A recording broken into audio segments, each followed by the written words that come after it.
Hello guys, comment lang tayo doon sa ano no, sa ating kababayan na nawawala yung kanyang anak at pinatay sa walang hiyang lalaki na yon. Kabayan no, napakalungkot ng nangyayari sa iyo kasi dapat inuna mo lang naman sana ang safety first ng mga anak mo. Unang-una, hindi mo yan lubusang kilala. Diyan mo lang nakilala sa ano.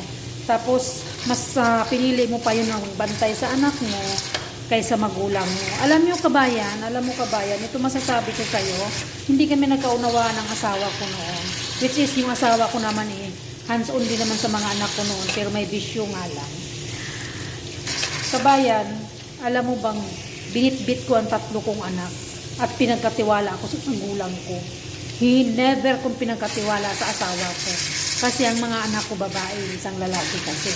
Pero mas kampante ako pag sa magulang ko. Kasi alam ko na mas maalagaan sila ng maayos, hindi sila maano. Ay, hindi ko naman nilalat. Meron din namang mga lalaki na maayos alaga ng mga bata. So, ang ingay ko kasi, ayan nagano ako ng laham. Na-pressure cooker ako. So, yun lang naman ang masasabi ko. Dapat inuna mo ang safety first ng mga anak mo. Hindi yung damdamin natin kasi ang damdamin natin, ano lang yan pampagulo sa buhay natin yan pag umibig tayo sa iba, tapos yung anak natin mapapabayaan. Pero hindi naman lahat, Meron din namang mga mother na talagang sa mga bata nakatutok. Pero may mali ka talaga doon. Ngayon, ayan na, anuhin ang mga kamag-anak mo kasi inano mo yun. Tapos yung lalaki yun parang wala sa sarili niyang pumatay. Akala mo pumatay lang ng Tapos pinagsamantalahan pa yata yung dalaga mo. Ang sakit nun. Napakasakit. Durog na durog ang puso natin dyan pag yan. Ako nga na-disgrasya yung anak ko sa motor, nung mag-18 years old. Nasa Dubai ako noon. Alam mo, kung hindi lang namatay yung driver, talagang yari sa akin driver na yun. Kahit nakakulong siya. Kasi lasing siya nagmaniho Kaya yung anak ko noon nasa parang habal-habal kasi yata yung motor na yun. Yung driver at saka yung anak ko on the spot sila.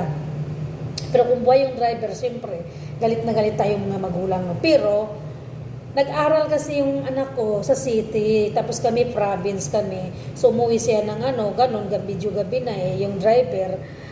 Last nakainom, pinaharurot yung sasakyan. So, iba naman yung kiss sa'yo. Yung kiss naman sa'yo is, yun nga, pinagkatiwala mo sa ibang tao yung unang-una, hindi mo naman siya talaga asawa, hindi mo siya diba? Dapat sa magulang mo, sa kapatid mo, iniwan yung mga anak mo. Yun yung masasabi ko.